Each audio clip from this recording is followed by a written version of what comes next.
100.5 यानी 100.5 मेगाहर्ट्ज पर आकाशवाणी का ये देहरादून केंद्र है। समय 1:05 हुए हैं। लीजिए सुनिए हिंदी में प्रादेशिक समाचार।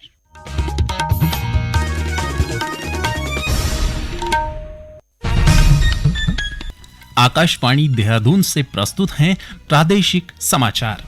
पहले मुख्य समाचार। मुख्यमंत्री पुष्कर सिंह धामी ने कहा, स्वामी विवेकानंद की शिक्षाओं को मूल मंत्र मानकर वर्तमान में युवा राष्ट्र निर्माण में योगदान दे रहा है। राज्यपाल और मुख्यमंत्री ने प्रदेशवासियों को विवेकानंद जयंती पर राष्ट्रीय युवा दिवस की बधाई और शुभकामनाएं दी। प्रदेश के जिला सहकारी बैंकों में लगभग 250 पदों पर जल्द भर्ती प्रक्रिया शुरू की जाएगी। और मुख्यमंत्री वात्सल्य योजना के लाभार्थियों को नवंबर और दिसंबर महीने के लिए 3.5 करोड़ रुपए से अधिक की धनराशि भेजी गई।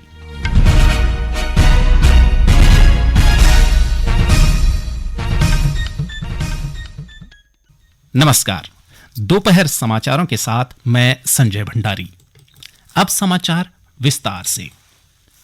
मुख्यमंत्री पुष्कर सिंह धामी ने कहा है कि स्वामी विवेकानंद की शिक्षाओं को मूल मंत्र मानकर वर्तमान में युवा राष्ट्र निर्माण में अपना योगदान दे रहा है। उन्होंने कहा, युवाओं का समर्पण पूरे देश को ऊर्जा देने का काम करता है।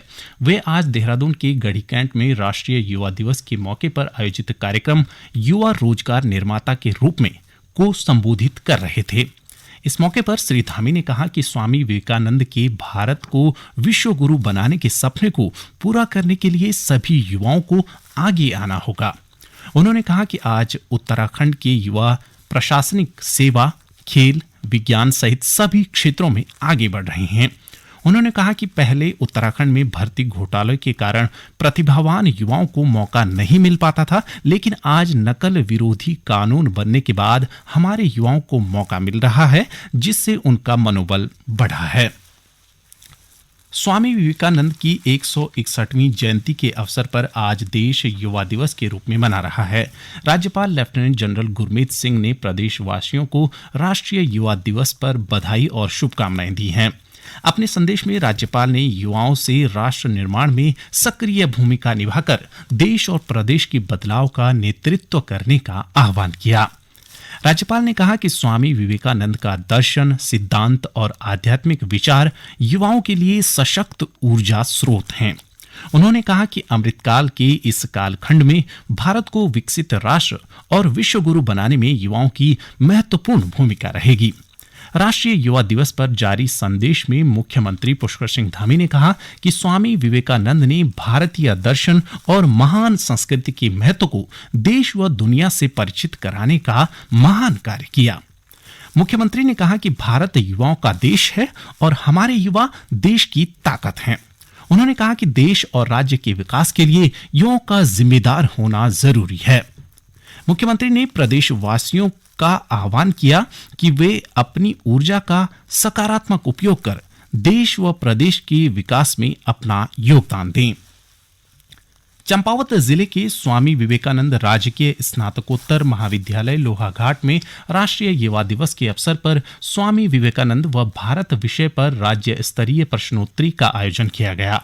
प्रतियोगिता में प्रदेश भर से बड़ी संख्या में युवाओं ने हिस्सा लिया।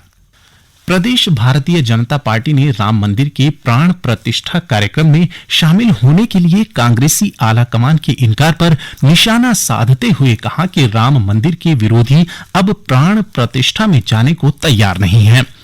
भाजपा अध्यक्ष महेंद्र भट्ट ने मीडिया से बातचीत में कहा कि विपक्ष ने राम मंदिर प्राण प्रतिष्ठा का बायकॉट किया है और जनता चुनाव में इनका बायकॉट करेगी। उन्होंने आरोप लगाया कि अल्पसंख्यक वोट बैंक की लालच में कांग्रेस एक बार फिर अयोध्या आने का साहस नहीं जुटा पाई। श्री भट्ट ने कहा कि देश ही नहीं दुनिया भर के सनातनियों में श्री राम मंदिर निर्माण से उमंग और उत्साह का माहौल है। उन्होंने आरोप लगाया कि कांग्रेस और उनके साथियों का सनातन विरोध में लंबा इतिहास रहा है। विधानसभा अध्यक्ष रीतू खंडूड़ी भूषण ने कहा कि रवाई की लोक सांस्कृतिक विरासत अत्यंत समृद्ध है और इसे संजोए रखना जरूरी है। उत्तरकाशी के नौगांव में आयोजित रवाई कृषि एवं सांस्कृतिक शरदोत्सव विकास मेला के शुभारंभ अवसर पर विधानसभा अध्यक्ष रितु खंडूड़ी भूषण ने यह बात कही। महिला सशक्तिकरण पर जोर देते हुए विधानसभा अध्यक्ष ने कहा कि सरकार के द्वारा महिलाओं के कल्याण और उत्थान के लिए अनेक योजनाएं चलाई जा रही हैं। उन्होंने कहा कि भाजपा शासन में हर जगह महिलाओं का प्रतिनिधित्व बढ़ा है। इस मौके पर मेले में उद्यान एवं खाद्य प्रसंस्करण विभाग, पशुपालन, समाज कल्याण, कीर्ति रमाई स्वायत्त समूह, हिमालय ऑर्गेनिक का लाल चावल के साथ ही विभिन्न विभागों ने अपने स्टॉल लगाकर आम जनता को सरकार की जन कल्याणकारी योजनाओं की जानकारी दी। ये समाचार आप आकाशवाणी देहरादून से सुन रहे हैं। राज्य के जिला सहकारी बैंकों में लगभग 250 पदों पर भर्ती परीक्षा कराई जाएगी। परीक्षा को ऑनलाइन पारदर्शिता के साथ कराने के लिए बैंकिंग कार्मिक चयन संस्थान IBPS के सहयोग से परीक्षा का आयोजन किया जाएगा। भर्ती को लेकर रजिस्ट्रार कोऑपरेटिव आलोक कुमार पांडे 18 जनवरी को मुख्य विकास अधिकारियों के साथ बैठक करेंगे। इसके बाद भर्ती परीक्षा कराने के लिए प्रस्ताव IBPS को भेजा जाएगा। देहरादून में सहकारिता मंत्री डॉक्टर धन सिंह रावत की अध्यक्षता में आयोजित समीक्षा बैठक में सहकारिता विभाग, जिला एवं राज्य सहकारी बैंकों में खाली पदों पर भर्ती के लिए निर्णय लिया गया। मुख्यमंत्री वात्सल्य योजना के तहत नवंबर और दिसंबर माह के लिए लाभार्थियों को कुल 3.5 करोड़ रुपए से अधिक की धनराशि भेजी गई है। गौरतलब है कि प्रदेश सरकार की ओर से कोविड महामारी में अपने परिजनों को गंवाने वाले बच्चों की सहायता करने के लिए मुख्यमंत्री वात्सल्य योजना की शुरुआत की गई है। प्रधानमंत्री नरेंद्र मोदी ने अयोध्या में राम मंदिर प्राण प्रतिष्ठा अनुष्ठान से पहले एक विशेष संदेश साझा किया है। श्री मोदी ने अपने सोशल मीडिया पोस्ट पर ऑडियो संदेश में कहा कि वे आज से 11 दिनों का विशेष अनुष्ठान शुरू करेंगे, जो प्राण प्रतिष्ठा के दिन तक चलेगा। प्रधानमंत्री ने कहा कि इस पावन अवसर का साक्षी बनना उनका सौभाग्य है। उन्होंने कहा कि भगवान राम के आशीर्वाद से वे प्राण प्रतिष्ठा अनुष्ठान में देश के लोगों का प्रतिनिधित्व करेंगे। सियावर रामचंद्र की जय। मेरे प्यारे देशवासियों, राम राम। जीवन के कुछ क्षण ईश्वरीय आशीर्वाद की वजह से ही यथार्थ में बदलते हैं। आज हम सभी भारतीयों के लिए, दुनिया भर में फैले राम भक्तों के लिए ऐसा ही पवित्र अवसर है। हर तरफ प्रभु श्री राम की भक्ति का अद्भुत वातावरण, चारों दिशाओं में राम नाम की धुन, राम भजनों की अद्भुत सौंदर्य माधुरी। हर किसी को इंतजार है 22 जनवरी का, उस ऐतिहासिक पवित्र पल का। और अब अयोध्या में रामलला की प्राण प्रतिष्ठा में केवल 11 दिन ही बचे हैं। मेरा सौभाग्य है कि मुझे भी इस पुण्य अवसर का साक्षी बनने का अवसर मिल रहा है। उत्तरकाशी जिला प्रशासन ने केंद्र व राज्य सरकार की महत्वपूर्ण योजनाओं से क्षेत्र के सीमावर्ती गांवों को जोड़ने के लिए कार्य योजना तैयार करने को कहा है।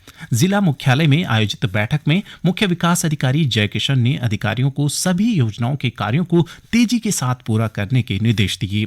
मुख्य विकास अधिकारी ने वाइब्रेंट विलेज योजना के तहत चिन्हित गांवों में पर्यटन को बढ़ावा देने वाली योजनाओं को शामिल करने को भी कहा।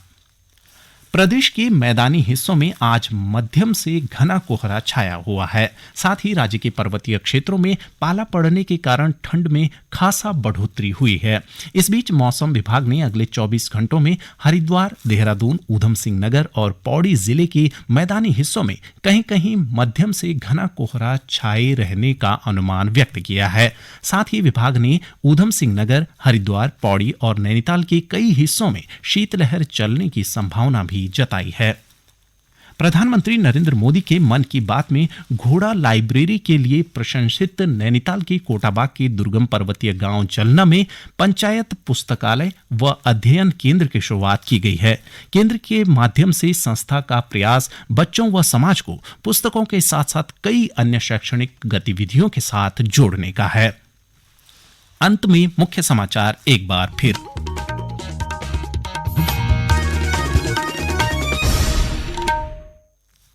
मुख्यमंत्री पुष्कर सिंह धामी ने कहा, स्वामी विवेकानंद की शिक्षाओं को मूल मंत्र को मानकर वर्तमान में युवा राष्ट्र निर्माण में योगदान दे रहे हैं।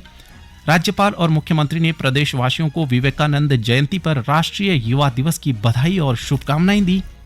प्रदेश के जिला सहकारी बैंकों में लगभग 250 पदों पर जल्द भर्ती प्रक्रिया शुरू की जाएगी और मुख्यमंत्री वात्सल्य योजना के लाभार्थियों को नवंबर और दिसंबर महीने के लिए 3.5 करोड़ रुपए से अधिक की धनराशि भेजी गई। इसके साथ ही प्रादेशिक समाचार का ये बुलेटिन समाप्त हुआ। नमस्कार।